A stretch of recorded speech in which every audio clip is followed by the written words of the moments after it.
BetOnline is the world's most trusted betting platform and your number one source for everything football. BetOnline has every stat, every matchup, and even live odds and spreads to bet on during games. Think you know your stuff? Get in on our $200,000 mega contest and pick 5 games against the spread every week for your chance at weekly prizes and a share of $200,000. When the game's over, head on over to our online casino and get in on a game of blackjack or poker or unwind with over 150 slot games. Head to the website today to get in on the action. Bet online. The game starts here. Who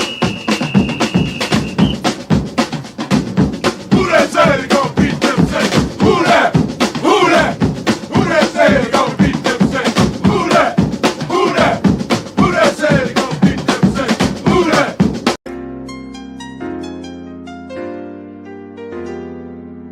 Yeah. Boogie like Benson, I'm a who that. I'm a who that. Long as I'm living, I'm a who that. Lose or winning, I'm a who that. Sports Coma, yeah, this is where we do that. Where we do that, where we do that, where we do that, where we do that, where we do that. Boogie like Benson, I'm a who that. I'm a who that. Sports Coma, this is where we do that. Where we do that. Welcome, welcome, welcome. Somebody please better help. Running this thing like elf. I thank God every day I'm not a felt. Go to YouTube live with Big Q and the guys. If you ain't ride or die, the bandwagon get flipped. Been marching in, that was way for the ring. I was yelling out your shame for the championship. Bucking on Tampa, duck down. Falcons, pluck, get shut down.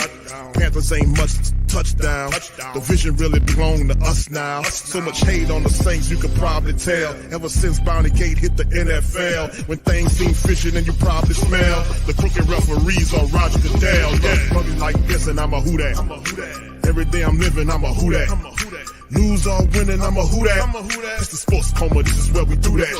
Where we do that, where we do that, where we do that, where we do that, where we do that. Boogie like this and I'm a who that. It's the Sports Coma, this is where we do that.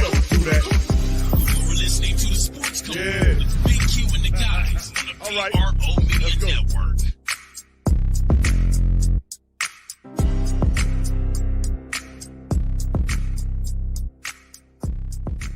Don't matter who did what to who at this point.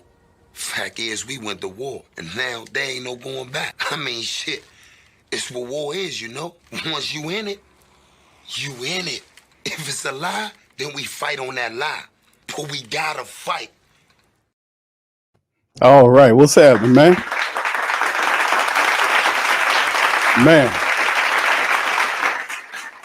Man, listening to Slim Charles always get the show pumping off good, man, because brother's spitting facts. I don't know about fighting on no lies, man, but I get the point. You see, you mean you're too far in it to leave way. Listen, there's truth there. You know, it's like a fight that you might be waging in your life, like you done endured. You endured the struggle, and then, you know, you went through all of the rain, and right when it is the darkest, it gets the most difficult because the breakthrough coming. So I can get that in principle. I could take the positive out of that. All right, so big ups to the fam. Appreciate y'all being in the stream, man. Much love to y'all. Man, let me give y'all a round of applause for being here, man. Shout out to the mighty Who That Nation, man. I know they got a football game going on. The Bills knocking the Dolphins upside the head 24-10 at halftime. But none of them teams don't have nothing to do with us, baby. We black and gold to the bone, Gristle fam. So we up in this thing. Shout out to all the fam. Black Major, I see you. JT's in this thing. Booker, Trav 504. What's up, brother? Tory, how you doing, brother? Appreciate you. Young City, Ninth Ward is in this thing as well. Charlie is in this thing. BC Lewis in this thing. Who that? Pammy the Queens is in this thing. Rose, what's happening, Ro? Good to see you, fam. Bullet Family Travel Vlog is in this thing. Big ups to all y'all, man. Thank y'all for stopping by tonight, man. Much love. Rose says, Q, did you see what oh, yes. Yeah, I got it. I'm going to play that tonight. Thank you, Ro, for that, man. I think I replied to you, brother. I think I gave you a thumbs up or something like that on there just to let you know that I did get it. And yes, I will play that tonight, bro. It's another one somebody else sent me too, so I appreciate that. All the family members always sending me the clips because I'm really thankful you guys or, keeping me in the know about some of this stuff. Shout out to L Dub. Big ups to you. Kenneth, how you doing, sir? Appreciate you, brother. Calvin's in this thing as well. Good to see you, fam. Brother Slim, how you doing, my brother? Appreciate you. Molly Mall, much love to you. He said, damn, Q have lights. And I'm still in the dark. Yeah, bro. It's certain areas of the city is still down, man. And the truth be told, shout out to all the family members across the South that had to deal with the Hurricane Francine came in. And we're at the peak of hurricane season. There's still a bunch of developments that are being watched currently out in the ocean. So we're not out of the woods yet, fam. So y'all just, stockpile your money and be very wise on your spending coming up real soon, because we're not out of the woods yet with these storms, man. All right. Shout out to you, brother, and hope your power comes on soon, man. All right, brother Clarence, how you doing, bro? Good to see you in the building as well. All right. Yeah. Yeah, it's show me time, bro. Ain't no doubt about it, man. That's right. It's definitely show me time in the mighty Who Dat Nation, man. So let me play that for you, brother. Here we.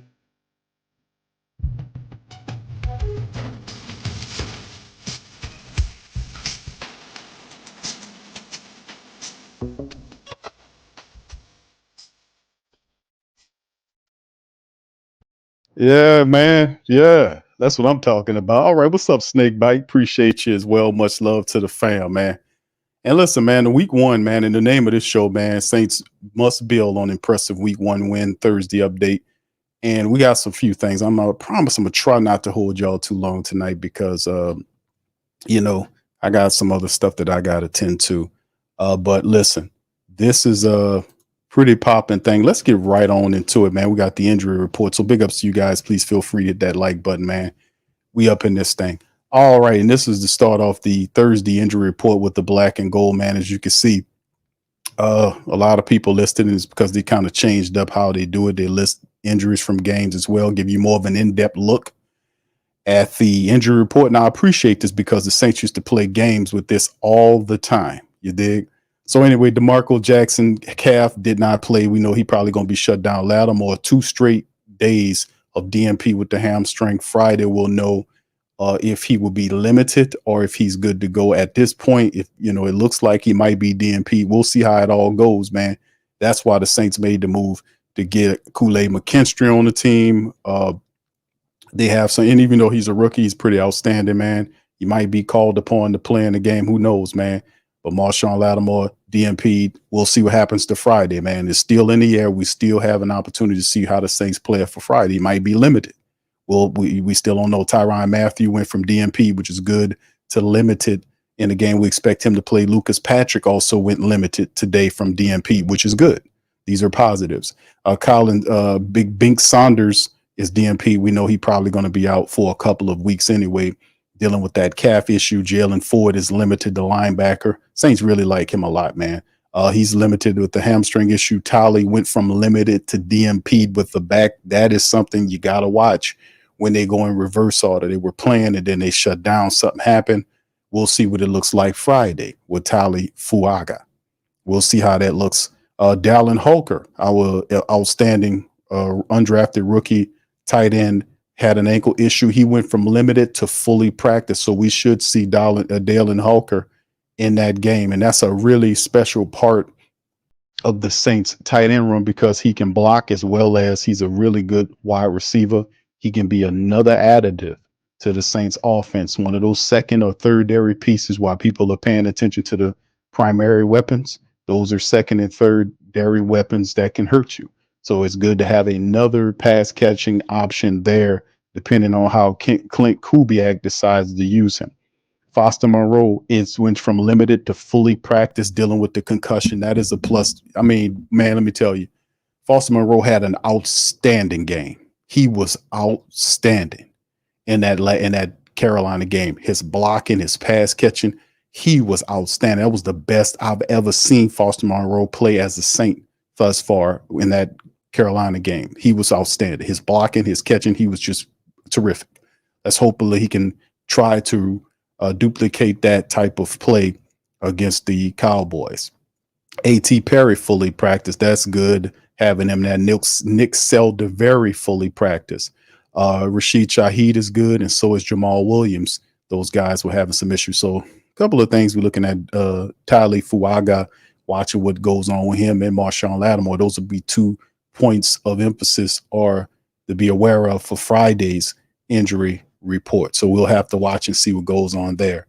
All right, anyway, let's move on to some of this stuff right here. Shout out to the Saints Wires. John Sigler had this fantastic article he put out, and he's talked about a lot of the pass rushers or the sack masters early on. 5 of the NFL's Cowboys Saints featured 3 of the top 5 sack leaders here being played here out of week number 2. Now, it's still very early on, but the energy is very positive between both these teams. Both these teams had really solid wins in week 1.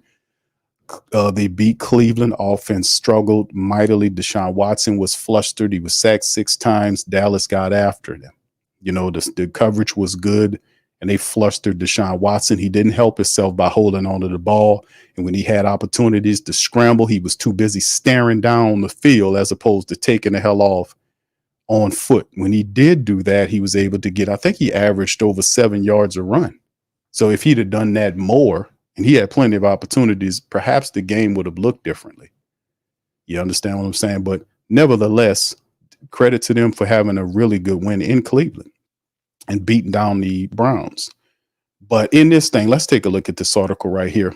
You may see the quarterback on the ground quite a bit when the Saints travel to Arlington, Texas to take on the Cowboys. The showdown features 3 players who registered multiple sacks in week 1. There's good and bad on news on the front. The good news, the Saints have a player with the most, which is Alontae Taylor. He had 3 outstanding sacks in the game, of course, against Bryce Young. The bad news, Cowboys have the 2 other guys. Who are they? It gets even worse if you realize neither of those 2 players are Parsons, who also is very good. DeMarcus Lawrence, who's very solid, and Eric Kendricks, who's a very solid linebacker as well. If y'all remember him from his time with Minnesota. They both had sacks on Sunday. Kendricks is a linebacker, so like Taylor, he rushes the passer on blitz. Expect Mike Zimmer to call Kendricks' name a couple of times on Sunday, unfortunately for the Saints. Now, Taylor's blitzing will likely be minimal because of the Cowboys' receiving core. Now, he says 2 players who registered multiple sacks and 2 two-time All-Pro. That's a scary sight for offensive line still looking to prove itself. It's important for the Saints defensive line to register pressures of their own. The story of week 2 could be easily be told in the trenches. It's definitely a trench war here. When you talk about the 2 teams, who's going to win? And a lot of people talk about it. They make mention of who you think going to win the game. A lot of people are outspoken. A lot of the other side say, oh, man, we're going to beat the Saints down. We're going to do this. We're going to do that. And I hear what they're saying. But in the end, that's why they play the damn games. Because at any given Sunday, you can get your ass kicked out there thinking that you're better than somebody else. That's why the Saints have to approach this in a saintly manner. They have to approach this with a spirit of humbleness, meaning that we're not going to let ourselves get the big head because we knocked on and hammered out a Carolina team we were supposed to hammer out and knock out. We can't go into that with that frame. We have to go into the game understanding, respecting our opponent, not underestimating our opponent or overestimating our opponent, but playing a balanced attack and playing our game, which is running the football and operating the play action. And let me tell you, the Saints have the pass rushers to get this done. And they have, right now, they're not really talking about the Saints defense like that, but they will in several weeks from now. The Saints defense have people that can get after you. Carl Granderson is the NFL's best kept secret. A lot of people don't know about Carl Granderson, but they will. They know about Chase Young. He's DE2. And Cam is in a reserve role, which he's fresh and in some of the best shape of his career since several years ago. So we're going to get after you one way or the other. Plus, the Saints have a good pressure interior lineman that can move. Nate Shepard, Brian Bursey, and others, they can get after you up front. The Saints did a good job of making sure that they found defensive tackles that not only could plug up the run, but guys that provide an interior pressure. Because no quarterback, no matter who he is, or Patrick Mahomes boys, none of them like interior pressure where the defensive tackles force the quarterback out into the arms of the defensive ends either side. None of them like that. The Saints did a good job in emphasizing that point to get big guys that are not just big and plotting, that can stop run, but they also can make a pass rush happen from inside. So this is very positive. Plus, Demario Davis is high IQ, Pete Werner has a high IQ and Willie Gay's there. We'll see what's going on with Willie Gay and see how he plays. But make mental note of this, that Willie Gay was not on that injury list. Say it ain't so cute. Willie Gay wasn't on that list. So what kind of Willie Gay would you see in this game? Oh, yeah. It's going to be fun. Secondary, in my opinion, is a very solid union, but I won't disrespect anything anybody got going over there because they have a solid unit. It's all about football. Whether we play here or there or on the surface of the moon, the field is neutral. As long as you play football and do what you're supposed to do, it comes down to trench warfare. Who can get it done there? So that's where the point of contention is. Who gets it done in the trenches? Who will win there? Who wins there wins the game. Who wins there controls the time of possession. Who wins there dictates the pace of the game, which dictates their opponent. Then they control a neutral field because even though it's their stadium, the field is neutral until they take over and then do what they need to do. The field is neutral. We take the field, we neutralize the crowd. They're quiet as church mice. We see it all the time, not from them, but just different people anyway. But anyway, that's some of the stuff that we talked on with that. Let me move on to this, man. Like I said, I want to keep it moving. Shout out to the family members that's always sending me clips. I wanted to share this with you, man. This is some of the stuff that we hear from time to time with some of these people. And this is why I'm saying we must operate with a humble spirit, because the national press, many of the national press, I played Mark Sheriff yesterday speak about him saying he was looking at how the Saints played. He was talking about philosophy and scheme and was saying, hey, man, I think such and such, they might have something here. They might have something here. Let's listen to this and y'all tell me what y'all think. Put one in the chat. Home favorite against the Saints this weekend. Is Dallas on upset alert? Yes, they are, Greeny. When I look at that offensive line and how they mauled the Carolina Panthers in game one, they protected Derek Carr. He diversified the football through strikes to Shaheed. This is a game that Dallas Cowboys better watch out for, because they could easily blow this one and lose it. Yeah, so week one can be a liar, right? Like week one sometimes lies to you. So there's some things we're going to find out in this game. Like we came out, Dan, you've been my stalwart on Mondays since we launched this show.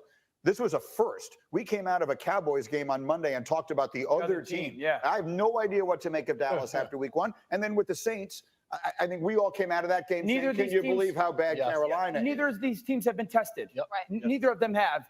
Dallas wasn't dominant in week one. They were mature, and give them the credit. I will say this game, remember, New Orleans has got a new offensive coordinator, Klint Kubiak, Gary Kubiak's son. Mm-hmm. The style of offense that he runs is the one that Dallas has notoriously struggled with. Yes. The pre-snap motion.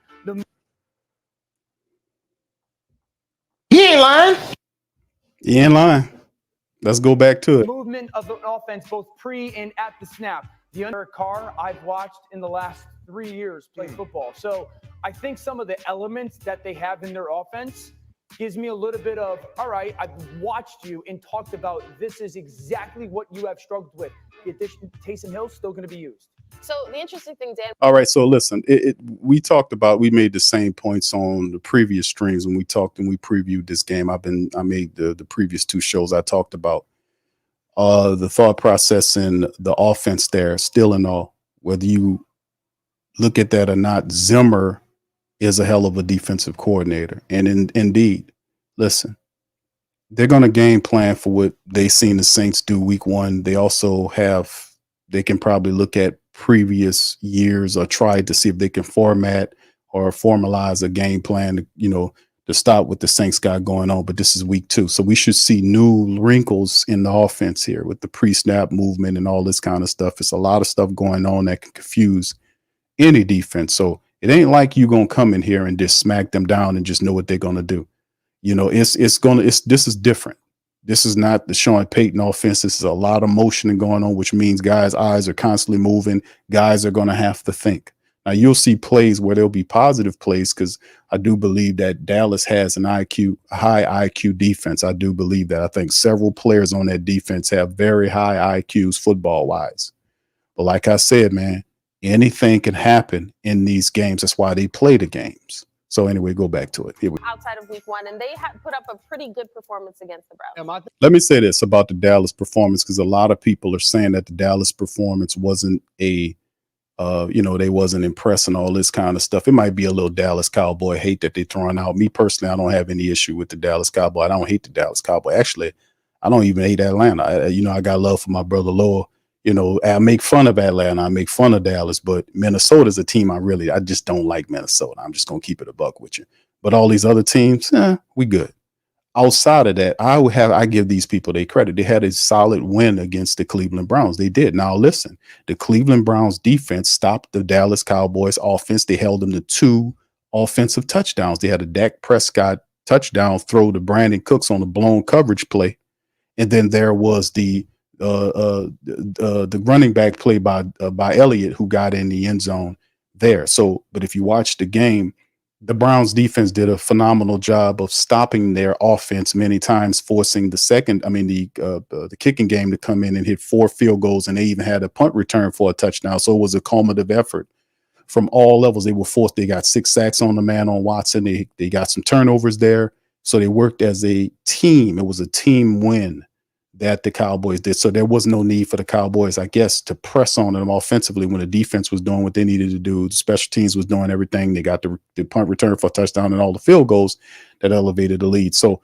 they had a team win. But nonetheless, the Browns did stop their offense and only held them to 2 offensive touchdowns. That takes notice. That's stuff that they want to do better in the next game. They want to be able to have more of a balanced attack coming into this next game, because Dak had decent numbers, wasn't blowing you out of the building, but they had decent numbers. They had a cumulative effort by the running attack, had 3 of their runners, included with CeeDee Lamb, had like 100 yards or something like that. So they want to do better. They operate that back by committee approach. So I'm not going to poo-poo their performance against Cleveland. They had a good team win it. I think to your point is the last year, the Cowboys' last game, we can still see Aaron Jones running, banging his head on the goalpost with how the Green Bay Packers decided to run the football. The New Orleans Saints, to your point, their new offensive coordinator, they ran for 180 yards. Kamara, Taysom Hill got some of that action. Same scheme. Yes. So I want to see the Dallas Cowboys now going against this offense. Can you buckle down and stop the run? That, to me, is going to be the question mark of how they finished last year. Has things really changed under now new defensive coordinator Mike Zimmer? Now, see, that is the part. That's the talking point right there that we need to be mindful of. The media talking point is, how will Derek Carr survive Dallas? It ain't about Derek Carr. Derek Carr is a complement to the Saints run. He's the passing attack off the back of the run. The Saints offense is not driven by Derek Carr. It's driven by the running attack. They had 180 yards. Elvin averaged 7 yards a carry against the Panthers. Now, disrespect the Panthers offense all you want, but the defense was the better unit of all the units, even into last year. The defensive coordinator is a respectable defensive coordinator. He's a smart guy, and the Saints just dominated them in the trenches and took their hearts.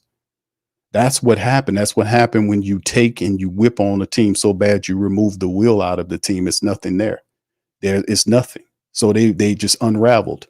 But be that as it may, the Saints, Elvin averaged 7 yards a rush.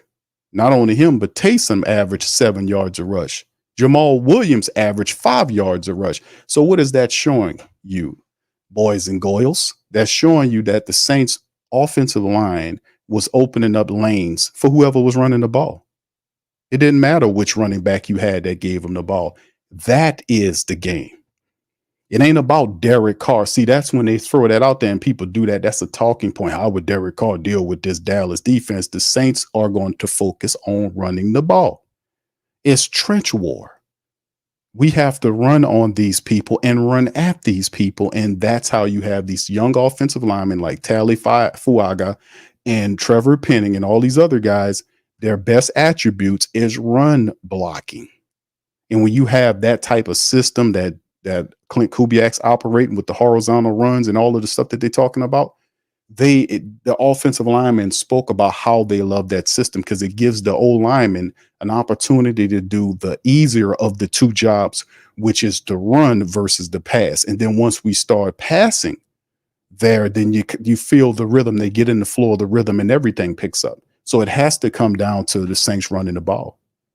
The top offensive player is Alvin Kamara. They're talking about Rashid Shaheed. Rashid Shaheed is not the best wide receiver on this team. It's Chris Olave, who had 2 catches and a bunch of blocks in the game against the Carolina Panthers. What does he do in the Dallas game? Run the ball and open up the play action. That's what the Saints game plan is. It's very simple. And the thing is, stop me. That's how it goes.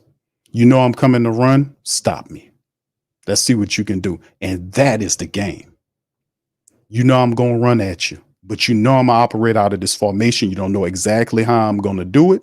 I'm going to operate out of a uniform look where you don't know if I'm running or throwing the ball. So you're going to have to pay attention, really pay attention, to the point where you're going to have to be thinking. And when you start thinking, the moment you thinking, Kamara 3 yards behind your goof ass.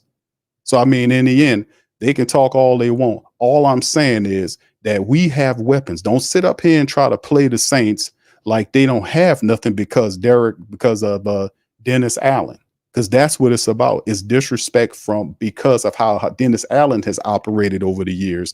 That's floating across the team. It's a cloud over the team. But he removes himself, stay defensive, and allows Klint to do what he does on the other side. Oh, who knows what could happen here? Is week 1 an aberration? Is it just something else? No, not unless the Saints handle their business. They keep them miscues down and the turnovers down, and they run the football. Man, I'm not saying we're going to 47 burger these people, but in the end, we about getting the dub, man. And anyway, let me play a little something else, man. To these people. Let me throw a little something else at them. Hold on here. Because, hold on here. Let me play another one here because there's quite a few of them. I ain't going to play all of them tonight because I ain't got that kind of time. But let me play another one for you, fam. This is from Fox. This is a Fox one right here. I ain't going to play the whole damn thing, but this is another one from these other people. Hold on. Let me do this. Michael, shout out to you, man. Thank you for the super chat, man. Appreciate you, bro. Thank you. Get fucked too kind. Thank you, bro. Appreciate you. Here go another one. Let me see if I can get this one going for y'all. Here we go. It's the Dallas Cowboys hosting the New Orleans Saints. And let's start out there because I just said this game looks a little bit better than we might have thought. How much are we buying what I think was probably the most dominant performance of week 1 by the Saints? Like, was that more Saints or more about Panthers being bad? What do you think? I think definitely a good part of that is Carolina's defense really looking rough, being hurt, being shorthanded when they're going to struggle when they're at full strength. So I think New Orleans looked great for a first game with a new coordinator. Derek Carr played well. Alvin Kamara ran the ball well. The offensive line held up. I think the pass rush they're going to face in Dallas is a little tougher than what they had against Carolina. But no, I mean, they put up 47 points and kind of eased off on the gas in getting to 47. So if they can do that again on Sunday, that'll go a long way towards a win. I think that's the interesting part is I mean, the Saints were calling off the dogs by like halftime of this game. Like it's not even 30-0 at halftime. It's not even like a full 60-minute sample size of Saints football. So in addition to not knowing, like week 1 can be deceiving, it's not even a full game of week 1. So I'm interested to see how this plays. You mentioned, first of all, it's all about, the thing is, like I've coined the term play action card. That's what it's about. The secret to the Saints sauce, if it were for them and Derek Carr, is the fact that he had a magnificent game. His accuracy was there. He was playing with a lot of confidence because Derek Carr had access to the running attack. I keep saying the same thing. Derek Carr is blessed by a splendid running attack. That happened at the back end of last season when the running attack got going. He got into the play action. Derek Carr at this stage of his career is a hell of an action. He's a solid, really good play action quarterback. And besides, when you're running the ball, that takes a lot of pressure off the quarterback. And when you're operating the play action, man, listen, the Saints have weapons all over the place. This is nothing new. We've been knowing this. They don't know it, but we know it. We know what we have here. The Saints have weapons all over the place. I've been saying it, and some of these guys are damn near unstoppable. And now the Saints are finally getting into a system where they're unleashing these guys. So let's get up in this one. How they held up in this game. And look, I know kind of thing. And now, I mean, maybe they get an early lead in Dallas, but that's probably the most formidable individual player and also a pretty heady front in general they're going to have to handle. It's still a fairly new line. Rookie left tackle looked good. Penning held up. So, I mean, they should go in with as much confidence as they can after one game because they played a really good game on offense. Defensively, they kind of held Carolina in check. I don't even know, again, if that says that much. But they'll have their hands full. I mean, this would be a huge win for them. They could pull it off. Dallas is in a little different place where Dallas, put up 33 points, but they got a special teams touchdown. They probably want to play better offensively, even though they had 33 points. I think they had only 15 first downs. They weren't dominant offensively by any means. I'll get to But it didn't have to be because everybody else had their back. The defense played, so the offense didn't play up to what they think they were capable of. But still, in all, like I said, when you watch the game, you could see that their offense wasn't all that. They just got 2 touchdowns. Cleveland made them kick a bunch of field goals, and they got a special teams return. So they won pretty much as a team. So, yeah, they won't do better, and they think they can do better against you. So let's finish off here because basically that's to the Dallas offense in a minute, but I'm going to ask you to play coach for a second because it is interesting. You got rookie tackle Talisa Fuaga, the first-round pick, making his second start on the road against a great pass rush. And you mentioned Trevor Penning as well, who has clearly had we'll call it a rocky start to his career since being a first-round pick a couple years ago. If you're Dallas, which one of those matchups is more enticing to you? The highly touted rookie who has looked very good in this brief sample size, or the veteran who has been a bit of a problem spot? I mean, it might be Penning. I mean, I think, Fuaga, this is easily, one of the biggest names he'll face all season. So you might be able to hit him early and surprise him. But I mean, Penning is probably the more questionable one right now. He's changed sides, has struggled at left tackle. Could very well, there's other instances where guys have switched sides, and it's the answer is what they needed to click and play at a more functional level. But, Dallas, this is one where, I mean, if I'm New Orleans, the first priority has to be keeping Carr upright, which means max protect, which means getting rid of the ball quickly, not letting that defensive front take over the game. All right, so let me just pause it there, and then I'll go to something else here, because the reality is, regardless of, because the reporter then ends up picking the Saints when they asked him, well, who do you have here? Well, I got the Saints. Blah, blah, blah, blah. But that ain't no brownie points to me. You know what I'm saying? I know who this team is. I know who the Saints are, and I know what they can do. Yeah, there are question marks about Tali Fuaga, more so about Trevor Penning. There is no question marks with Trevor Penning running the football to me. Pass protection, yes, but not in the run. And y'all know that. You've seen what Trevor Penning has been able to do against the run. I don't care who you put up against them. Listen, man, they would try and listen, they're trying to just totally mock the hell out of Carolina. Carolina, like I said, say whatever you want about the offense, but the defense was the strongest suit of that team. And we played, and we demolished the team in part because the defense was doing the best that they can do. Derek Brown is one of the better young interior or defensive linemen that they have. Did anybody study the film on what the Saints did to Derek Brown in that game? Derek Brown's a hell of a player, man. And they trying to throw him out with the trash. Oh, he ain't nothing, man. You full of crap. Derek Brown is a hell of a player. And the Saints were there. They were doing what they were supposed to do. That's why I'll be saying in the NFL, you can have some of these players, and some of these players are dominant, but some of these guys have weak spots. And if you know how to attack them, that's why they have such things called scouting reports on these people, as good as they are. If you got a guy like Parsons, you got to run at him. You got to run at Parsons. Let Penning put his hands on him, or Tolly, or whoever you got, put his hands on him and drive his ass out of there. You got to run at him. Y'all, you think we're not going to run from you. We're not going to run from you. We're going to run to you and test and see who you are. The Saints ain't going to run away from these guys. They have to win at the line. And the way they win at the line is by running. They have to run the football. And they love this scheme, this zone run scheme that Dallas historically struggles against. Let me show you something here. This is something I pulled up here. This is the history of the Dallas Cowboys and the New Orleans Saints, right? Now, if you go back just to the overall record between the teams are 13 and 18. That's going all the way back to 1967, right? 1967. They got a 13 and 18 mark against the Dallas Cowboys. But over the last 14 games since really 1998, the late 90s, 1998, since the late 90s, 98 in particular, the Saints have beaten the Cowboys 10 times out of 14 games. Did you know that? Historically speaking, over the last 14 contests since the late 90s, 98, the Saints have beaten the Cowboys 10 out of the last 14 times. Put one in the chat if you know that, if you knew that. Did you know that? So all of this stuff about this, that, and the third, man, it's football, man. It's football. It's all about football.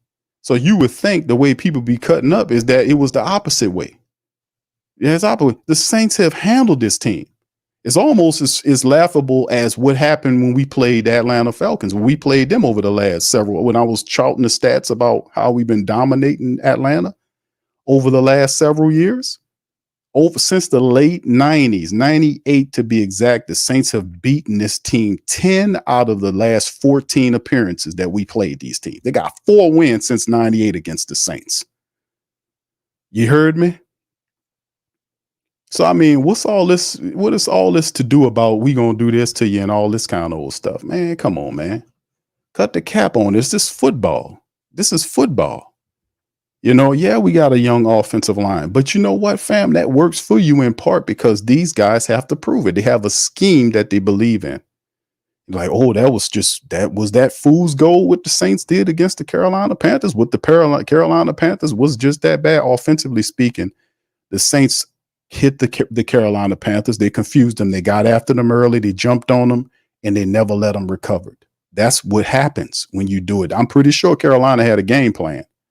It just didn't work. They were trying to adjust. It didn't adjust. They didn't adjust as well as they were supposed to against the Saints. The Saints just was better in the game. Now you meet up with a better, more talented team. Insofar as what I mean by that is offensively, defensively, and special teams. So it should pose as a better challenge for you. But if you're a team with people that want to prove themselves, this is what you want to happen. This is what you want to see. So a lot of people are saying, damn, they're starting to peer through. The smoke is clearing just enough so they can take a peek because the cloud of smoke that's over the team is Dennis Allen and all of the stuff that he's been doing over the last couple of years that really haven't given the family base any respect or any they hadn't given them any confidence with all of the stuff that he's been doing. So now that you're starting to see a peak because the clouds are clearing because of all of the pressure that the family base has put on him to improve the team and make changes, you're starting to see some cracks in there where you're starting to see the talent. I've been saying the Saints have plenty of talent. It's all about having the right people to take the talent that we have and use it correctly to a successful outcome. That's what it's about.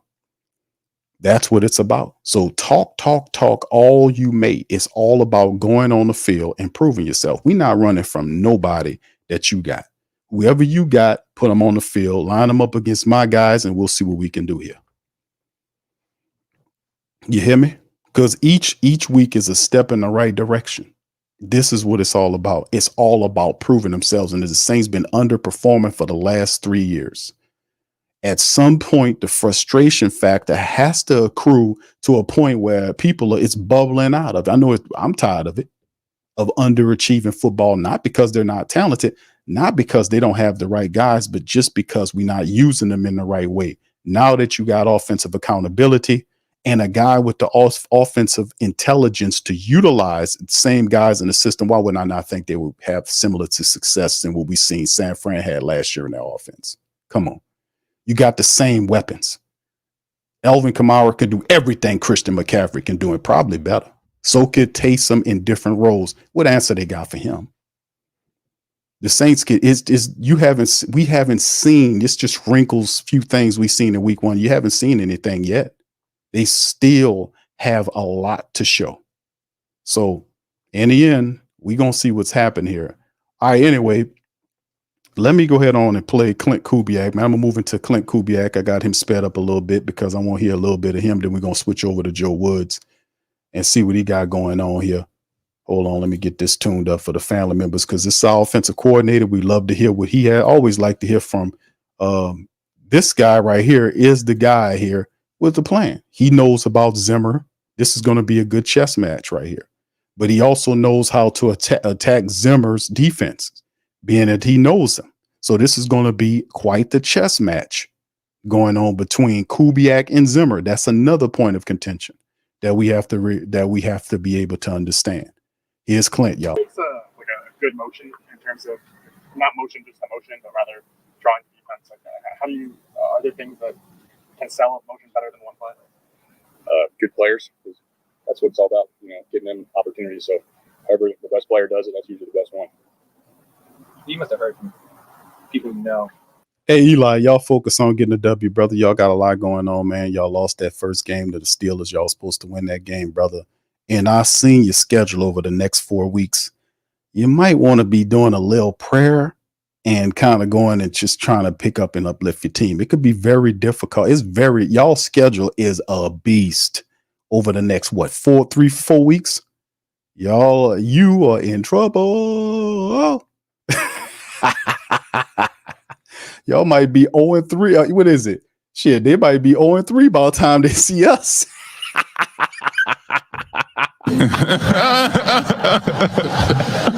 All right, let me stop being petty. Here go Klint, man. Here we go. After the first game, characterizing your debut with Azad on his team, what kind of things did they say, and how did you react to it? On to the next game. We got a long season ahead of us. We're proud of our players, and ready to get to the next game, which is a big challenge this week in Dallas. What challenges, just with the talent they have on their front, like what kind of challenges does that present? Yeah, great front, really good personnel. Good in the secondary, well coached. It's just a elite defense in the NFL, so it'll be a big time challenge for our players. And what are just some of the hallmarks of Zimmer's defense and just some of the things that you think he does pretty well? Physical, great turnovers, but all the anything you could say about a great defense. That's what he preaches. He's like the coach. Does being familiar with him help at all, or how does that impact things? Yeah, definitely. Familiar with Coach Zim, and would love to say how grateful I am for Coach Zim for a lot of things. I really enjoyed my time working for him. Made me a better coach. But his defense is excellent. Got a really sound scheme. Really good coaches on his staff. Guys have a lot of experience, and we have a big job to do this week. But we're just going to focus as much as we can on us. Because I'm not trying to worry too much about them. Just trying to get better at what we do. And I think that'll be really a main focus for us. You kept up with him the last couple of years? Let me pause it right there, right quick, and be a little extra petty. Here's the Atlanta Falcons people schedule right here, family. Get a good look at this schedule, fam. Understand what time it is. The most winnable game they had was week 1, and they lost to Justin Fields and the Steelers 18-10 in their own building. Kirk Cousins underperformed. They have Philly next, followed by Kansas City, and then the Saints on September the 29th. These people could very well be facing the Saints at 0-3, fam. Listen, I'm not being actually I am being a little petty, but I'm trying to be a little extra petty. But listen, fam, I'm kind of concerned about that, man. I'm a little concerned there, Falcon family members. Aren't you concerned? You got Philadelphia and Kansas City before you see the Saints. Can somebody say 0-3? Fam, y'all better get it together. Y'all better, what's that song? What that Michael Jackson says, come together. Remember that? Right now. That's what y'all better do, man. Y'all better get y'all stuff together because it ain't looking good, fam. Not early anyway. Get it together. Yes. All right. What do you kind of view as like the most important thing in the red zone? It's obviously an area where this team's kind of been off and on in the past couple of years. So, like, what's your main kind of mission? I think we definitely have a philosophy and things we talk about with the players, things that I love to keep between myself and the players. But it's obviously a major point of emphasis with Coach VA, finishing drives down there. So I think it's just like the same focus you have on first and second down. You're just trying to win the down, and when you get down in the red zone, the guys got to smell blood and punch it in. So I think our guys did a good job of that in week 1. And, week 1's over now, and it's on to the next. What did you make of Derek's just overall aggressiveness and the first game, and when he decided to push the ball downfield versus when he didn't? Yeah, but he did a phenomenal job, and it was just how he practices. So a lot like our other guys. They've made some good practices. They put some good things on film there, and then usually when you get to Sunday, you don't get a whole lot of surprises. So I'm proud of his effort as well as his teammates. The line, receivers, tight ends. It was a team effort. But Derek said yesterday that there's some things that you've done in this offense to kind of help him look at the game in a different way than he has before. How much do you think something like that plays a role in trying to pick up a new offense so quickly? Yeah, well, I think it goes the other way too. I mean, he's taught me a lot of things. So when you're working with a veteran quarterback like that, it's seen that much football. They get up to speed really quickly, and I just give a lot of credit to him. And the main thing with him is, he knows just how he knows how important every little detail is, and he helps me, convey that to the rest of the offense. So he's a coach on the field, and he's off to a solid start, but we got a long way to go. But obviously that first touchdown to Rashid Shaheed, depended on the look that you guys saw. But how much of just the concept of wanting to be aggressive on the opening drive, that a 3rd and 4 situation right away early in the opening drive was behind that? That's just something that we practiced, and I thought the guys did a good job of executing. I think it was really, honestly, a pretty routine deal that we practiced, and DC identified coverage, and Rashid made a great play, and we protected it.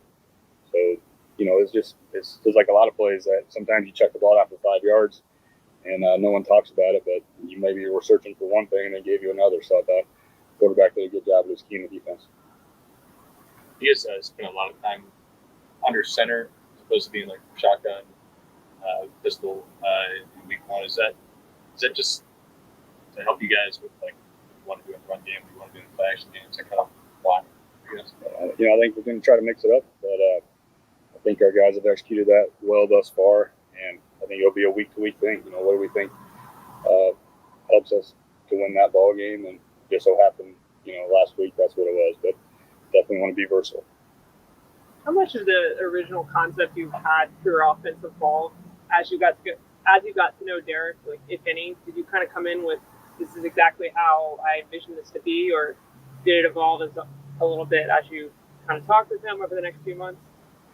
Yeah, we had an installation that was set, and then as you learn your players and you evolve and try to do what they do well. So I think that's been the goal all along, was to get a base installation in, and then start just keep learning the guys. And we had such great attendance in April. We were able to learn. I'm not. Why you do that, bro?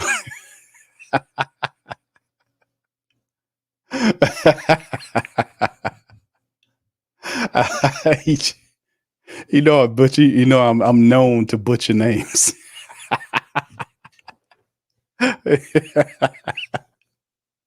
I'm not gonna do this. You're not gonna get me on this. Okay, all right, Mr. Israel. Okay, and that's your name, Mr. Israel. All right, that's your name. Learn our guys. Yeah, I know the butcher name. That's what our job is as coaches, is to put those guys in successful situations. How do you view getting, when you're on the sideline, getting feedback from skilled players during a game about what they feel is working, and can that influence in a substantial way how you call the rest of the game? Yeah, there's always discussion back and forth, good and bad, and it's just part of the flow of the game. My relationship with the guys and our conversations between drills and practice. And then you got to the dome, and it's just like practice. You're talking in between when you need to. You don't need to say anything. You don't need to talk to each other. So it's part of the game within the game. Definitely. Was your first hurricane experience the weekend? I'm sure maybe you went through a couple of times. No, that was my first one, and thankful that it was everybody was safe, family, and not just my family, but all the players and coaches and Saints organization did a great job of taking care of us here. Did you get a chance to go home, or did you sleep at the facility? No, we had a chance to break for the night, so we got to go home. Actually, the fan base is really excited about your debut. Have you been able to get a sense of that, like just walk around town or anything, or go to the grocery store? Or? No, we're locked in, and we know how that goes too, right? It goes both ways, so we better get our butts back to work and get ready for the next game. That stuff doesn't last long, so that's right. Focusing on Dallas. That's right. This man is ground and centered, man. He says, listen, we don't get too all into that, because that stuff don't last long. You know how long it lasts? Exactly 1 week. That's the time frame from the first game to the next game. So you are if you set a high standard for yourself as a team, you come out and you just whoop the absolute crap out of a team. The second week, you might not blow out that team, but you still have a higher. You've raised the expectations of not only the team, but of the family base, the support base, and that's what you need to be aware of. So yeah, he's right. Stay grounded and move on to the next thing. Brother Rich says, Q, time we play ATL, Big Low will have drank half his corn liquor for the season. Yeah, shout out to you, Rich. Thank you, brother. Appreciate you. Thank you. Get fucked too kind. Shout out to my brother Low, man. They had a difficult loss to the Steelers. And man, what can I tell you, brother? It was a tough one, man. Low and the Atlanta people weren't happy. They got let down. Wasn't a good time. But, they got to get back to it. They got to get back to business and get it together. There's still a lot of football left to go in this season. Hey, that was Klint Kubiak, fam. Let's move on to Mr. Joe Woods. He's next up to talk a little black and go here. They move him around. And I just feel like it was, represented how we prepared in the offseason, how we prepared in training camp. I think it showed up on the game just in terms of how we played with speed, how we played physical. And I thought the guys at all three levels did a nice job executing the game plan. And obviously, we've seen the stats and everything, but what do you think CeeDee Lamb, like what kind of challenges he's like? I know he's getting the ball a lot. No, he's a very dynamic receiver. They move him around quite a bit. They get the ball to him in a lot of different ways, whether they're handing it to him, whether they're throwing it to him underneath, screens, deep routes. But he's definitely the main focus of them offensively. So we definitely have our hands full, and we'll have to do a couple different things to try to handle him. Just with the way that you move him around, slot outside, and all that stuff, how does that make him maybe more difficult to stop? Well, it comes down to matchups. Yeah. So I'm sure they're going to try to put him in positions to create certain matchups. So we have to be aware and be able to do the same things, as well as mixing different coverages. But it's something we're talking about, and something we know that we may have to adjust and do during the game. Joe, it seems like you guys have been pretty good at developing cornerbacks here, even going back DA, some of the stuff you see from him. Like, what makes this system, you, DA, everybody, like really good at kind of developing that position? I think the one thing with our system, first of all, I think DA does a great job. I've known him for a long time, very knowledgeable in terms of techniques. And that's why I like it, how detailed his system is. But I think we have different concepts. Like, we're not creating things every week. Within his system, there's different concepts that we can pull from that we may need versus a certain team. So I think that gives us flexibility, gives us an opportunity to confuse the quarterback at the line of scrimmage to make it easy for us. What are some of the challenges in that? He's good, man. He's I can tell. I've coached against him over the years, and I feel like, and I was in Minnesota for 8 years. So I coached against McCarthy more than anybody my whole coaching career. But you can tell he has more command in our system. I think in terms of his reads, him getting rid of the ball, something like there. Just the execution, the speed of the offense. It feels not no huddle, but it feels like it's moving fast. But you can tell he has complete command of the offense, and he's spreading the ball around to multiple receivers as well. What'd you like about what you saw from Will Harris? First play of the game, loved it. You know what I mean? It's a way to start it off defensively. But Will, going back to his college days, was a versatile player. Like, he's really a corner, had size, he had speed, but he had that flex when he was looking at him coming out. And that's who he's been. I know at Detroit, he played every position, played corner, safety, nickel, dime. So there's some things he can do for us. But right now we're trying to settle him in at the safety position or dime position. And I think that was a great confidence builder for him, especially that first pick. So I'm happy for him. How do you feel that his experience at all those multiple positions aids his communication? It absolutely does, because he knows he's been in all those positions. So he knows how critical it is to get the certain adjustments or the communications out. So he's becoming one of those guys in the back end and the quarterback of the defense along with Tyler. Joe, when did you recognize, or was there anything that stood out to you maybe early this offseason about how much more comfortable or confident Alontae Taylor was in that role? I mean, obviously we talked about that, but taking ownership of it. Yeah, that's part of it, ownership. And I've coached a lot of nickels throughout my coaching career, going way back to Tampa.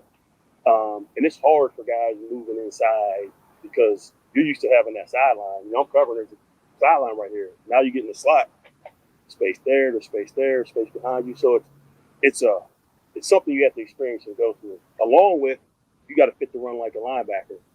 So I know his play was inconsistent. I felt like I could have did a better job with him last year. He embraced it. We spent a lot of time in the offseason looking at the tape. Spent a lot of time working on the specific techniques that he needed. And I just felt like that first game for him, I was so happy in terms of how he played. And I just hope that continues on throughout the season. You know, what did you see from Kool-Aid in there? He likes to compete. You know, he's in there. Now, the first play, right, he has to make sure he stays in coverage. But the one thing, he doesn't blink. You know, I mean, the game's not too big for him. He was excited to go in the game. He went out there. He was challenging receivers. And I think that's what I liked about him. You know, when I went to the pro day, you know, just to visit with them and stuff like that.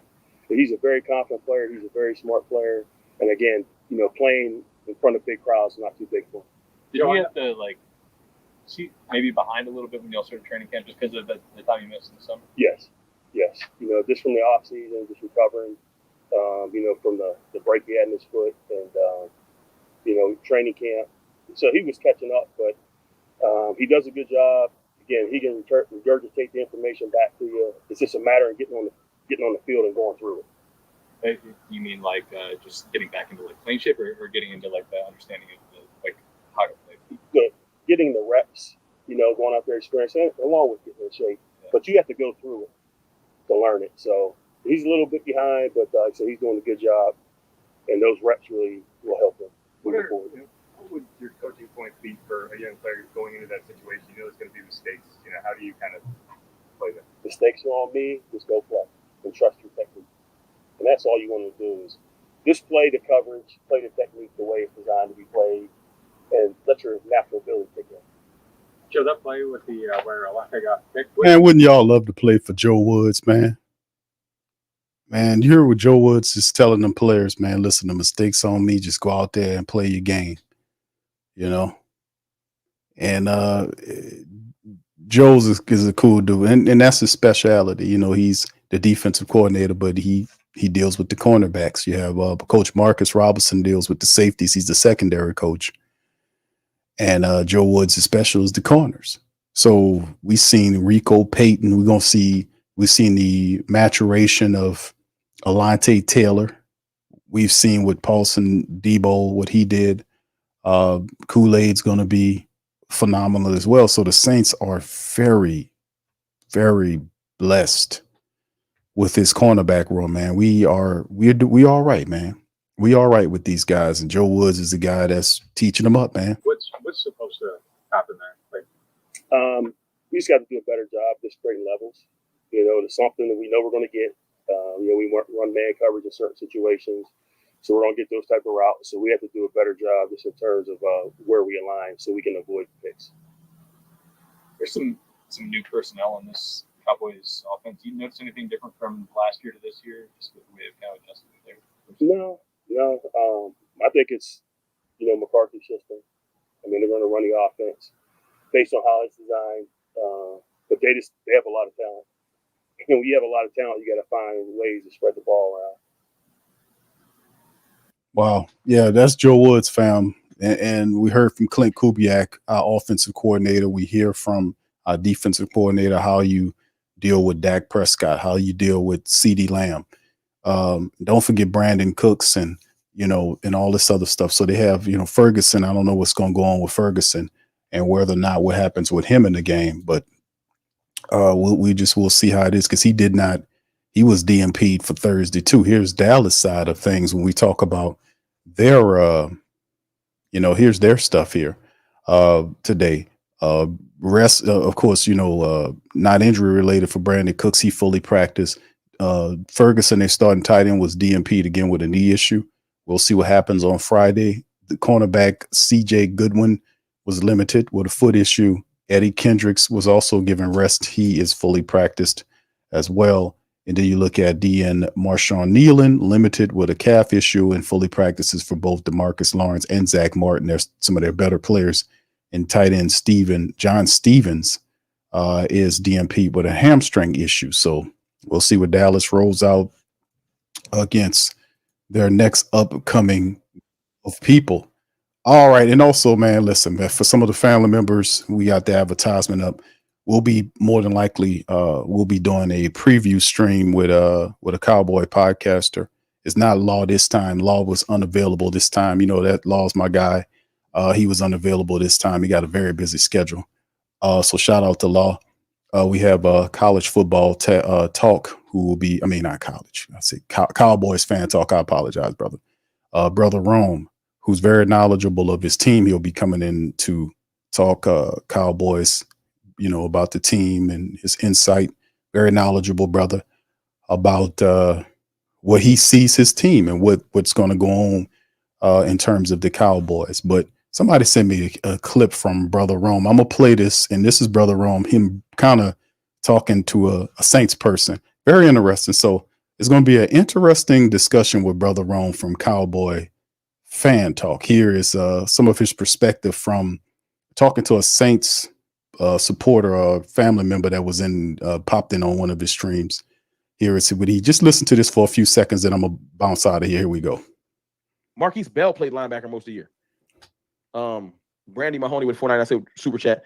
Say Carr's better than Dak. I dare you. I'm going to lay it at you. You know who I'm talking to. Brandy here with the spice. I like spicy Brandy. She not playing no games. Let me see. Where my guy Purple Rain at? Where you at? Purple Rain. Purple Rain. All right, let me explain to you why I'm saying trap game. See, this is why when you ever like been at the register at the supermarket and somebody buying food and you see them getting their finances together and you in their business. Purple night, purple rain. You in our business. You just like you walking over to my huddle. I, as a Cowboys fan, don't want my players who I feel like are great to overlook your team, because the actuality is, why would I call this a trap game, Purple Night? Let's break down the thought process since you in my business. Mind your business. Drink some water, mind your business. I'm calling this a trap game because I think your team is trash. You don't call a trap game if you think the other team is good. Let's talk about the facts. If I was afraid of your team, I wouldn't say this is a trap game. I would say what I'm going to say when we play the Ravens. I would say that this team is a statement game. Let's put the Saints in their proper perspective. You are called a trap game because your team is below average. The Ravens would be called a statement game because they're one of the better teams in the league. Let's relax. What's up, Star Girl? The whole point of trap game is don't overlook the trash Saints looking at the good Ravens. Beat the trash Saints down, put them back in their place so my man Purple Crayon can go relax. And then we can focus on the real team we want to focus on. Because me, as a fan, I want to skip y'all. What you doing, Madden? You know what I want to hit? I want to hit simulation. I don't even want to play y'all. Y'all not important. I want to hit simulate. It's going to be fun. This is going to be fun. Talking to Rome of Cowboy football. Cowboy Fan Talk. It's going to be fun to hear from that, to talk about it. And Brother Rome was right. The brother had popped in on the stream and was talking crap reckless about his club. And that's why he got the smoke from him. He was calling Dak trash and all that. And Dak Prescott is not trash, man. I think the guy was doing a little trolling. But the reality is they're drinking this Dennis Allen stuff like a lot of people are saying the Saints are below average. You have the Saints look like what they've looked over the last couple of years because of shitty leadership. Let's keep it a buck, right? The energy over the Saints, and I'm going to let all the Cowboy people know right now that Dennis Allen is not a very good coach. We know he's not a good head coach. We know this. Nobody's trying to blow smoke and say Dennis Allen is a good coach. But Dennis Allen did what he was supposed to do, which was hire a competent, accountable offensive coordinator, allow him to pick his accountable and detail-centered staff, which he did. bring in a system that fits the players, because that's just cap. The Saints are not a below average team. How could you be below average with Alvin Kamara, Chris Olave, Taysom Hill? They can't even stop these people. They can't stop these people. If you have a system that brings in these players, and it will work. It will work. The system will work. The week one is not an aberration. Week one is not a fool's gold. You beat a team, it's the Carolina Panthers. We could say that about, with Cleveland to a degree with Deshaun Watson. Deshaun Watson, all kind of crap is going on with Deshaun Watson. Hell, he got charges on. He got somebody coming at his ass again. Another lady coming at him. He got some other stuff coming at him. So maybe he was distracted. You see what I'm saying? But anyway, in the end of the game, that's why they play these games, man. That's why they play these games. And thinking like this, like what Rome is saying, get your ass beat. That get your goddamn team kicked in, your team's teeth kicked in talking like this, because it's puts them up at a level where perhaps they're not ready to cash that check. Because a lot of people look at the Dallas Cowboys and they say, hey, I look at the Dallas Cowboys and I study my opponent. And I can tell you right now that the Cowboys team that I see right there, that put up 14 points last week against Cleveland, offensively speaking, CeeDee Lamb is awesome. I like Dak a lot. You ain't got much of a running attack. You got a running back by a committee approach with Elliott. You're trying to mix in CeeDee Lamb there to help out the running attack. Everything's on the shoulders of Dak Prescott. And Dak's a hell of a tough quarterback, but I've seen better from the Dallas Cowboys offensively speaking. I'm gonna be honest with you. I ain't no cap on Brandon Cooks shit. We drafted Cooks and brought Cooks into the league, so we know who Cooks is. He in the league, so we know everything what Brandon Cooks is. We ain't sleeping on that guy. They have some phenomenal weapons, but listen, don't get blinded by your club thinking that you got what you think you have, and you're not looking at this other team coming here because they're not scared. They're here. They're on a prove it mission. All these media people, they can keep that. Let them have it. Let them have it. They can pick whoever they want, say the Saints going to upset this person. I don't care. Let them have the shit. But at the end of the day, man, that's why we play these games. And no, you can't skip us. You got to deal with us. You got to see these people. No, you can't skip. No matter how you can't skip the last 14 contests where we beat their ass 10 out of the last 14 games since 1998. We can't skip them games. I wish we would have skipped a lot of them games because, we ain't really got nothing out of that. But in the end, I think the key ingredient is, and this could work for us and against us. And I think in this essence, it works for us because what it does do is it allows people to fall into a false sense of security thinking that the Saints are an average team because they've been looking like that because of shitty coaching. That's not the case this year. And I've been saying it. Accountability wasn't on the menu for the Saints last year or the year before that, but it is this year. It is this year. You got the right system. You got the right guys. The energy is different. The last 3 years has been a lot of frustration from the family base, the supporter base. Is this the year where it finally bubbles to the top? Is this the year? That Carolina game wasn't no aberration, fam. That wasn't fool's gold. The Saints didn't luckily beat down no Carolina team, man.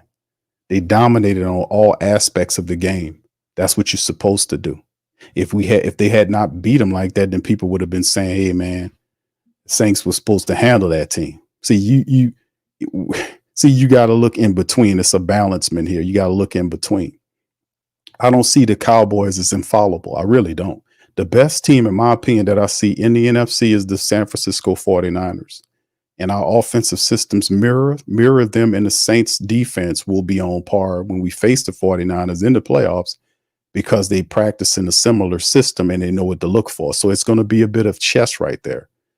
I would caution Dallas people, no disrespect to the Dallas people. I don't consider your team trash, But what I will say is that I've seen better versions of your team. And this year's versions and putting up 14 points and saying that Parsons are phenomenal. But don't overlook, we got guys over there that's going to come for you too.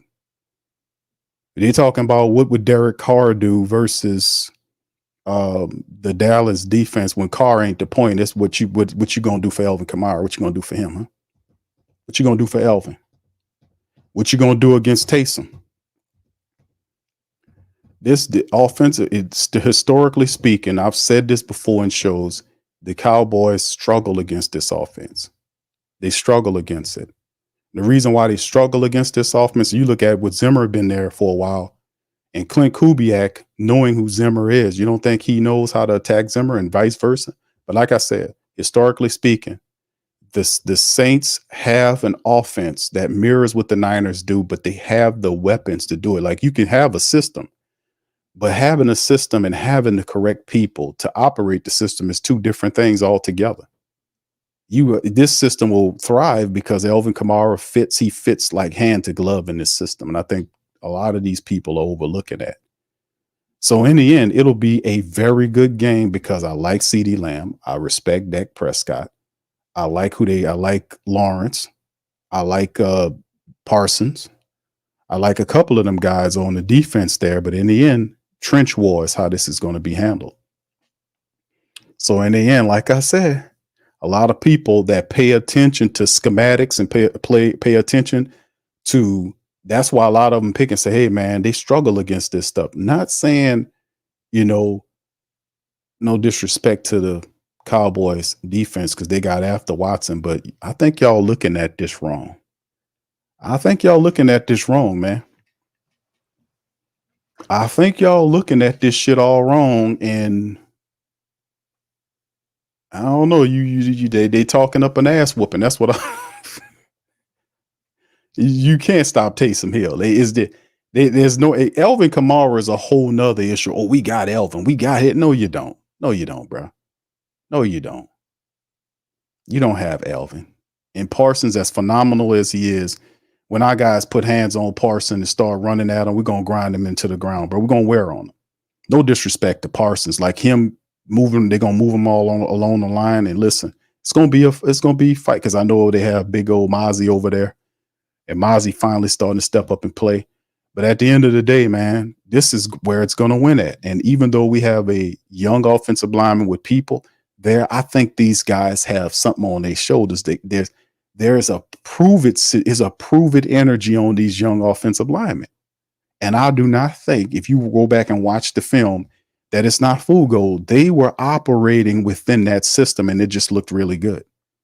Go back and look at it. They were operating in the system and they were all blocking.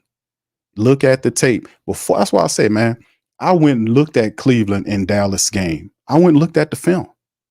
I studied the film and I seen it. And I was like, yeah, Cleveland, I say Dallas has a good offense, but they were offensively, very average. Now that was average. You had 2 touchdowns, one on the run, one on the blown coverage play. That's 14. The defense had to get the turnovers with all the turnovers and the field goals, 4 field goals and a punt return for a touchdown. Imagine if you pulled the punt return. That's an oddity. How many, you take the touchdown away. The guy missed one of them field goals. The game looks different. But in the end, what I'm saying is you have to look at the film, man. The Saints were operating in the system and they were blocking and beating those guys. And listen, I'm not going to shit on Carolina defense like that. We wore them out. That's what it looks like when you wear a team out when you're running on them. The Saints averaged 5 yards a run. Elvin averaged 7. Taysom averaged 7. And Jamal averaged 5. 4.9 or 4.8 to be precise. If you go back and study the film, the Saints were out there blocking. Chris Olave was out there blocking.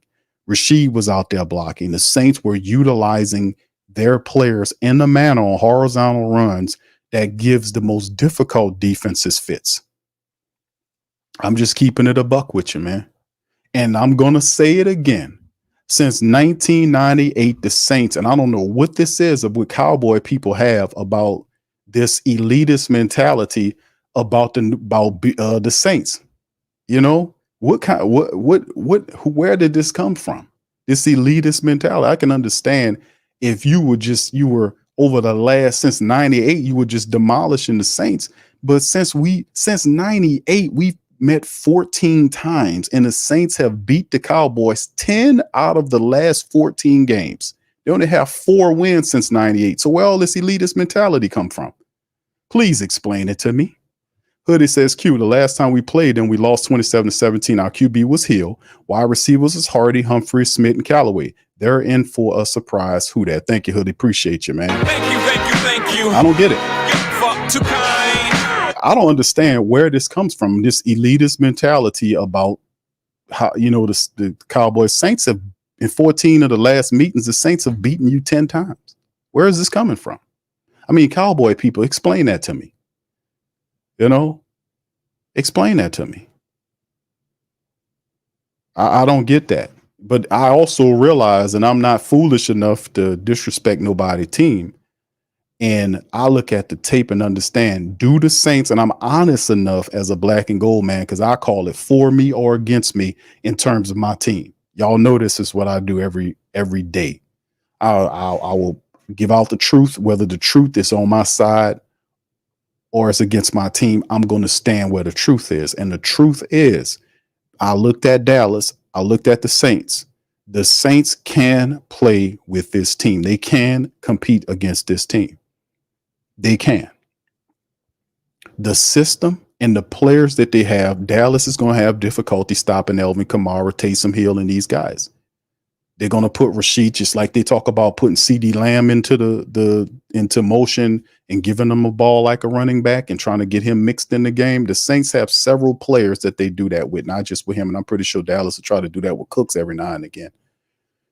But like I said, man, the Saints secondary is very intelligent. They're solid. The linebackers, like I talked about Willie Gay, this is one of the situations that we talked about how the Saints defense has improved since last year.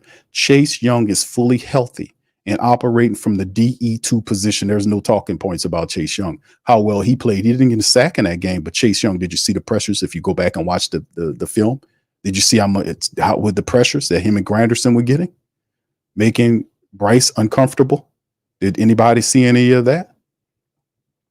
The Saints have improved defensively. They've gotten faster. I said this in the offseason when they added Chase Young. I said, if Chase Young is healthy, he's going to be a problem. He's going to be operating DE2 next to Granderson, who is mature and ready for the next step. You look at Willie Gay at the second level playing next to Pete Werner. Willie Gay's speed and his, not only that, but his speed, his intelligence, and his ability to cover tight ends and cover running backs and blitz when he needs to will be called upon in this game against Dak Prescott. Willie Gay's speed. So you have Chase Young there. Then you have Willie at the second level. And then the Saints have very good defensive backs in the secondary. That's why I was saying if they had gotten Simmons, they would have been a number 1 secondary, but without him, they're still a top 5, top 3 secondary, in my opinion, when healthy. So anyway, I don't get it, man. I don't get it. This is football, dude. In football, we line our teams up and let's see if you can stop Alvin Kamara and Taysom Hill, because really they're looking at, that's the education part about it. Stop paying attention to Derek Carr. Derek Carr is the least of your worries. I'm going to tell you, Cowboy people, this to your face. Stop sitting up here pretending like Derek Carr is the leader of this team. It is not Derek Carr. That's how we're going to beat y'all ass. It's not Derek Carr. It's the Saints running attack is the leader of this team. It's the leader of this team. We're going to talk to Brother Rome on Saturday, man. I got him booked for Saturday at 1:00. But yeah, I love his energy and his passion. Very intelligent brother. Stepping up for his squad. He a blue and what are they? Blue and silver to the heart, or whatever you would call it. And I'm a black and gold man to the heart. So we have a good little discussion about that. But hey, please stop. It's a big fallacy. That's why they're gonna get their ass beat. Stop looking at, we got to stop Derek Carr. Derek Carr is the least of your worries. The running game is Alvin Kamara, Taysom Hill, and whoever we want to throw in there running horizontally out of uniform plays that you don't know what they're going to do until they snap the goddamn ball. And by that time, it's too late. The only people that can stop the Saints is if the Saints kind of tip their hat to Dallas's defense, to be honest with you. We're running out of that scheme because don't underestimate that scheme. That's why people struggle against that scheme. They're looking at Carolina's garbage. No, if you go back and watch the tape, Carolina didn't know what the Saints was going to do because they didn't have any tape on Carolina. Put shit in contrast. That's what I kept telling people. I was like, hey, listen, Carolina don't know what the Saints going to do. They don't have any tape on the Saints offense. They can go back last year and study what Klint did with San Fran and say, oh, maybe he does this, maybe he doesn't. But what you've seen in the preseason was totally different than what you've seen in the regular season. They had nothing on that. Now, of course, the Cowboys have tape on week 1 and they're doing all they can to break it down. Zimmer might have some ideas of what he likes to run, but this is past stuff. What if Kubiak has graduated? It's a whole nother, and even if you know what we're going to do, you still got to have the ability to stop us. So that's a whole nother thing. So I love several of the defensive players, but that's why I like this game, because beating Dallas don't really do nothing for you except for it puts the league on notice. As far as the Saints are concerned, they're going to just keep rolling. You beat Dallas. Is an NFC game. You beat them. It's an NFC win. It's positive because if, when we start marching toward the playoffs and we get this, that, and the third, you get to the playoffs, they get to the playoffs, we got the tiebreaker. So yeah, that's a good game in terms of that. But in terms of just beating Dallas, just to beat Dallas, I mean, we did that 10 times out of the last 14 times. And it is what it is. All right, Hoodie says, and our running backs were Ingram, Ty Montgomery, and no Alvin Kamara. Thank you, Hoodie, for that. Appreciate you, bro, for that contract. Thank you. Thank you, bro. Appreciate you. All right, yeah. And Omar says for the Cowboys talking smack on DC, he cooked them. And this is the thing. This is the thing. What I'm saying, Cowboy people that's listening to the stream, hear me and hear me well.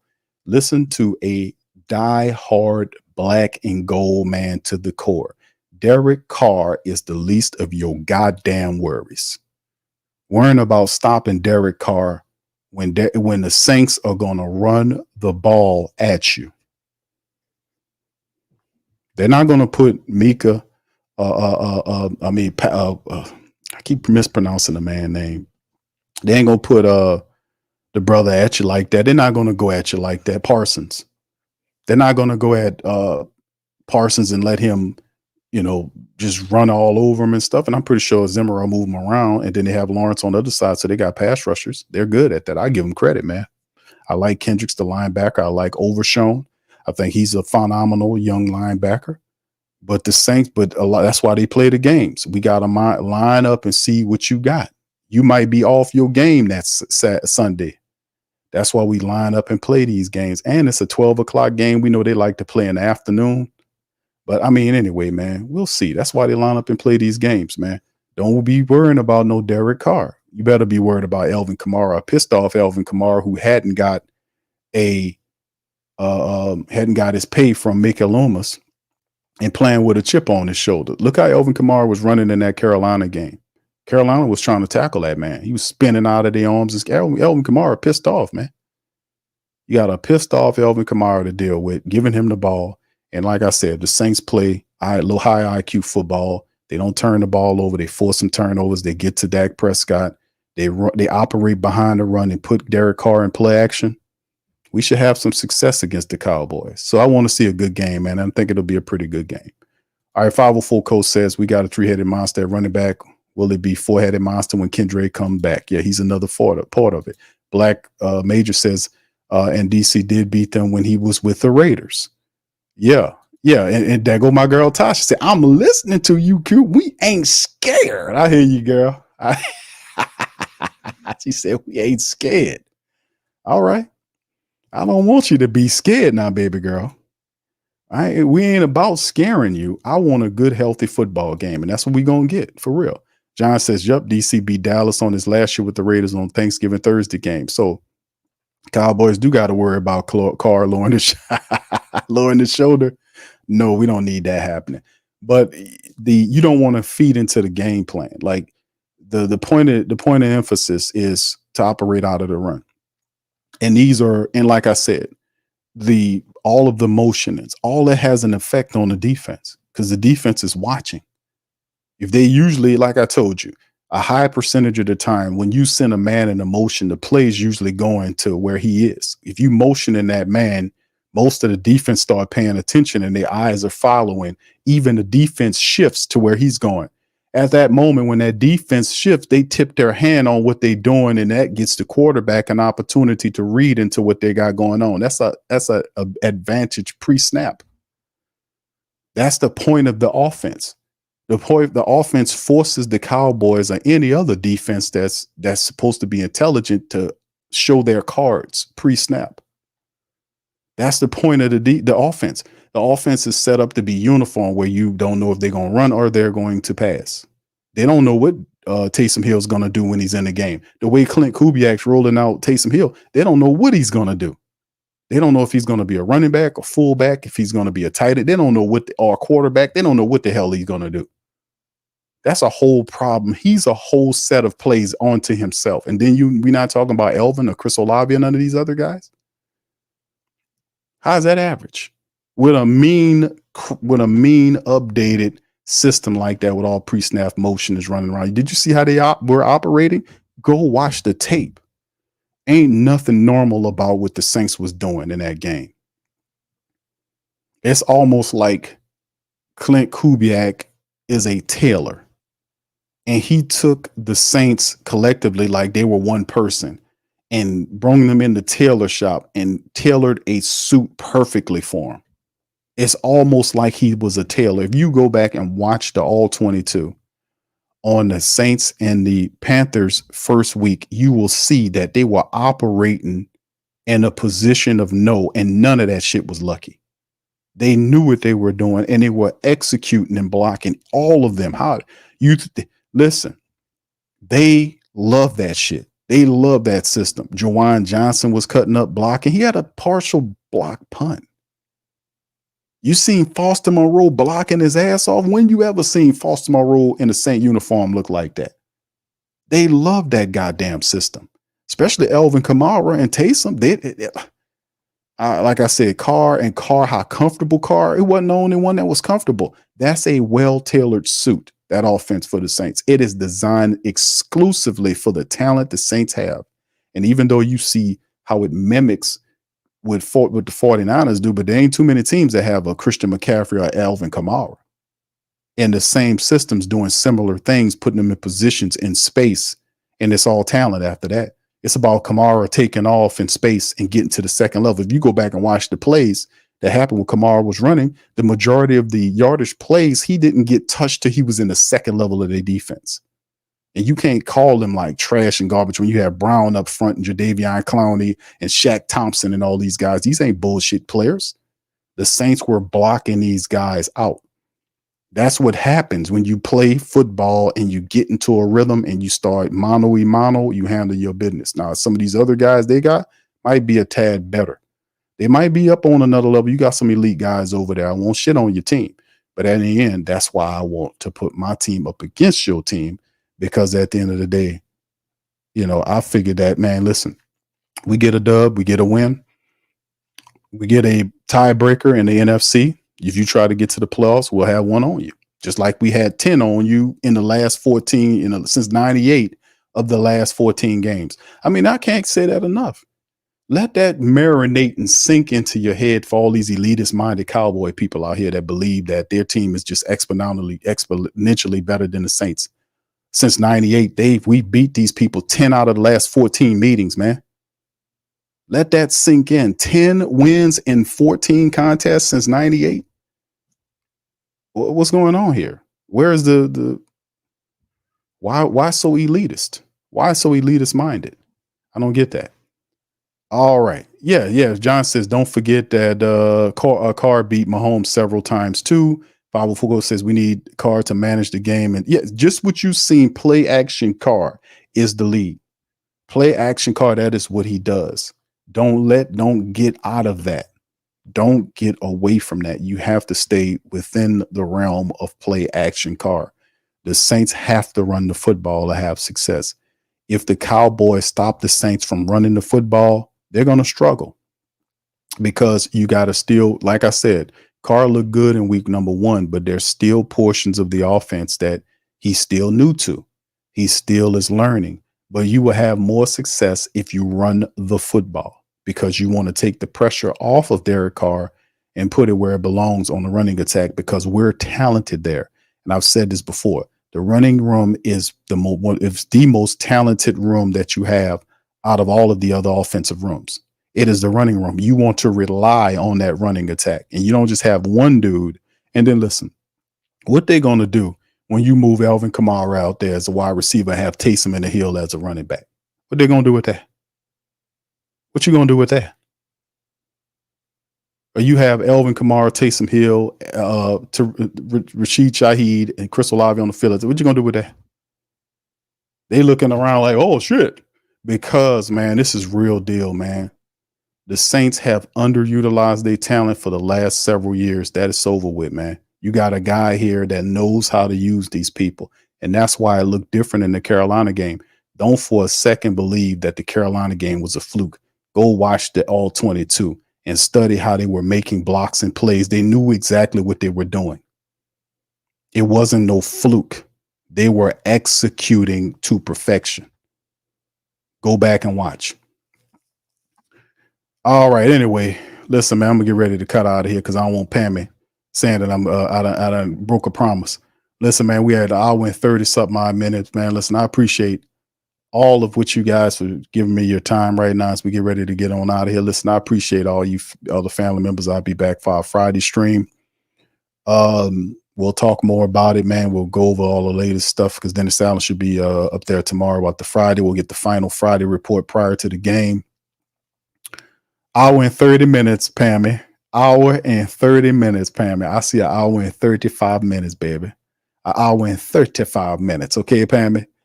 All right, but listen, fam, I'm gonna get out on that. But listen, all I can say is listen, it's gonna be a good meeting. We'll go up there to Dallas. It's gonna be a fun game, man.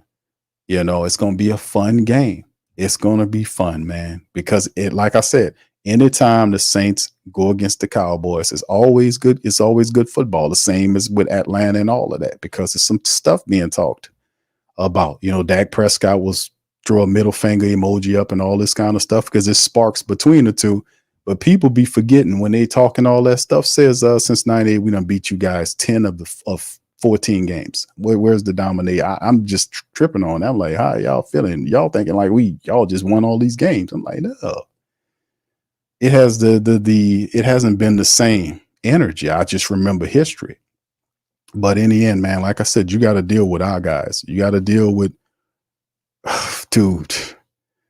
And then these new wrinkles. You're thinking, oh, we studied the film. Oh, there'll be some more new Klint Kubiak wrinkles the Saints have not rolled out yet. That's the fun part about all of this.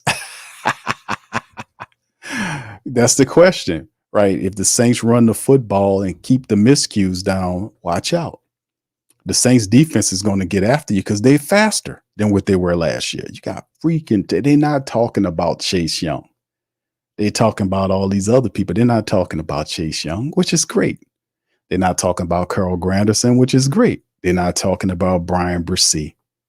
They're not talking about that pain. They're not talking about Demario Davis or Willie Gay or Tyrann Mathieu. They ain't talking about none of that, which is fine. That's why we play the games. All right, so anyway, I'm going to get out on that, man. Y'all keep y'all heads up. Much love to the fam, man. Y'all hit the like button, hit the subscribe button. Feel free to share the show on your social media feed. We up in this thing. The Great Saint Tank is representing the mighty Who Dat Nation, the best in all of professional football, baby. We got a good one coming up on Sunday. We'll be back Friday to talk about the latest Friday and give y'all update on Friday. We'll find out what's happening on Friday. I want to know what's going on with Laddie Daddy on that DMP, if he's going to play. Hopefully he is. But if not, man, we'll be all right, baby. We'll be all right. This is what we do. All right. Much love, fam. I'm going to holler at y'all later. Who that? Peace. Yeah. Boogie like Vincent, I'm a who that. I'm a who that. Long as I'm living, I'm a who that. Lose or winning, I'm a who that. Sports Coma, yeah, this is where we do that. Where we do that, where we do that, where we do that, where we do that, where we do that. Huh? Boogie like Vincent, I'm a who that. I'm a who that. Sports Coma, this is where we do that. Where we do that. Welcome, welcome, welcome Somebody please better help. Running this thing like Elf. I thank God every day I'm not a felt. Go to YouTube Live with Big Q and the guys. If you ain't ride or die, the bandwagon get flipped. Been marching in, that was way for the ring. I was yelling out your shame for the championship. Bucking on town, duck down. Falcons, pluck, get shut down. Panthers ain't much touchdown. The vision really belong to us now. So much hate on the Saints, you could probably tell. Ever since Bounty Gate hit the NFL, when things seem fishy, then you probably smell the crooked referees are Roger Goodell. Yeah, fucking like this, and I'm a who that. Every day I'm living, I'm a who that. Lose or winning, I'm a who that. It's the sports coma, this is where we do that. Where we do that at. Where we do that at. Where we do that, where we do that, where we do that at. Boogie like this, and I'm a who that. It's the sports coma, this is where we do that. You're listening to the Sports Coma with Big Q and the guys on the PRO Media Network.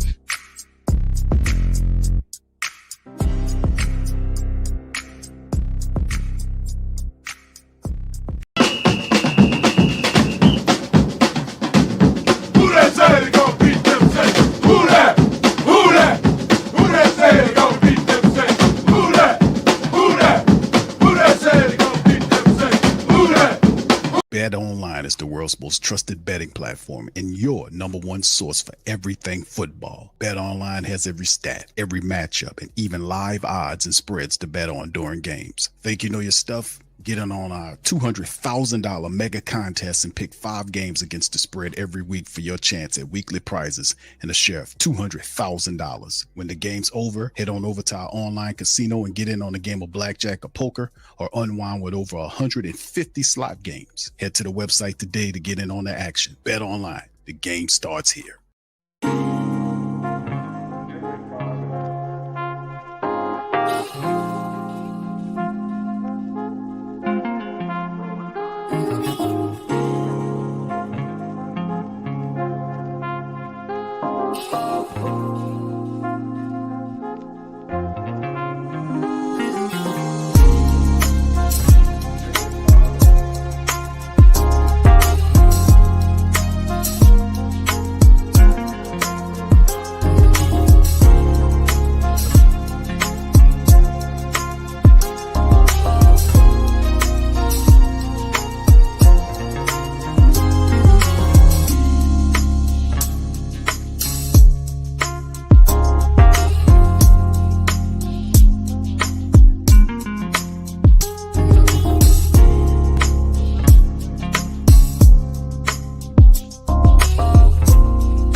WhoThatDaily.com. That's right, the WhoThatDaily.com. Your one-stop shop for everything New Orleans Saints, New Orleans Pelicans, LSU Tigers, and even the top flight boxing news. So if you're a Who That and you're looking for a place to stay up on your team, WhoThatDaily.com is your site. The WhoThatDaily.com for the sport Who That in all of us.